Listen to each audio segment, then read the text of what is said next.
There's one coach out there. Where's Lou Holtz? Nope, not Lou Holtz. Though it would be funny if he did. No, it would not. Oh, could you imagine the two olds together?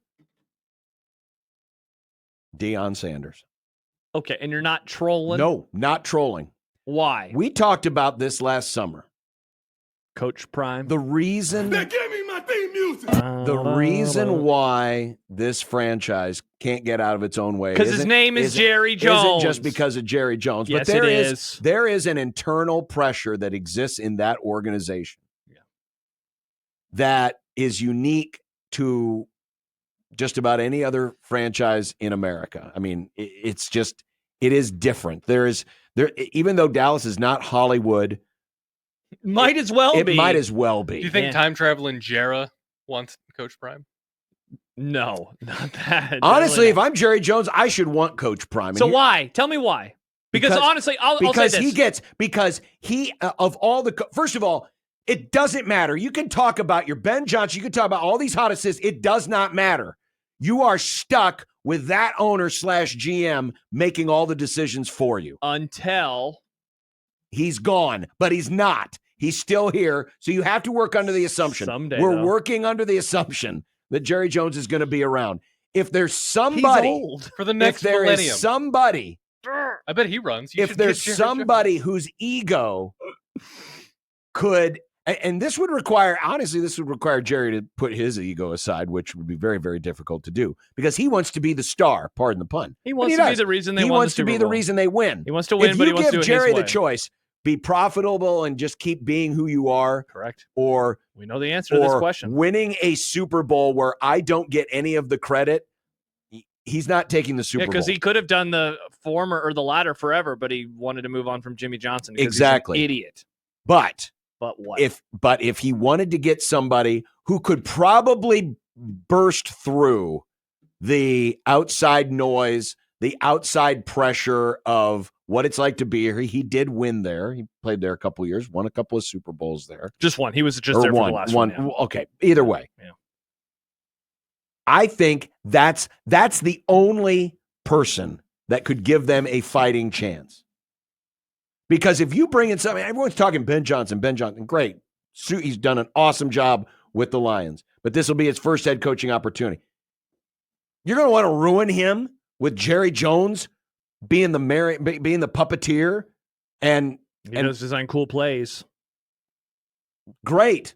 But at the end of the day, you have to be able to burst through the mental side of it. That's what's been. Dallas has had talented enough rosters in the last 4 years to at least make a championship game. Yeah, good take. At least make a championship game. And they haven't. And there have been other teams over the last 29 years who had the talent to get that 13-3, 2016, 13-3, 2014, they were 12-4. They had some really good teams. It's all here. It's all between the ears. I think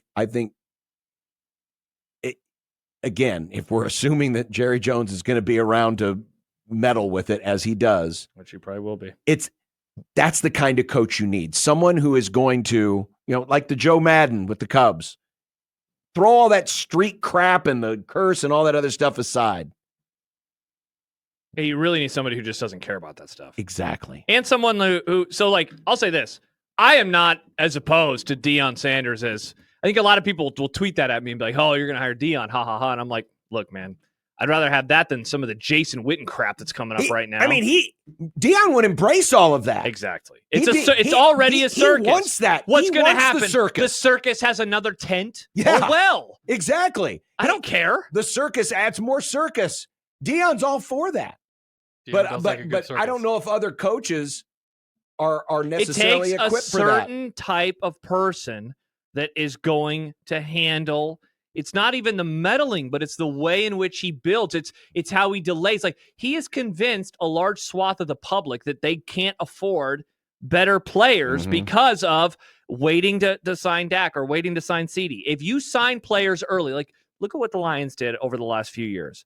They signed Amon-Ra St. Brown and Penei Sewell after their third years because they were like, we know they're good. Let's keep them and do all the cap maneuvering so then we can add other players. Dallas, they wait until the last possible moment, and then they cry poverty every single time. And then a large portion of the fan base is like, what do you mean they can't sign anybody? Dak shouldn't have taken so much money. And it's like, why do the Eagles have like $50 million on dead cap and their roster is still great? Because they always try, and they don't do stupid crap like this. And sometimes it costs them. By the way, on that point, 6 teams that made the playoffs this year carried over $60 million in dead cap money into this year. If you Broncos, say that's Vikings, Bills, Packers, Eagles, Buccaneers, all of them were $60 million or more in dead cap money, made the playoffs. If people say that to me, I don't mean to say this, but I will. You don't know ball. Like, you don't know what you're talking about if that is the criticism of the Dallas Cowboys. And so I don't hate this idea because, again, it's already a circus.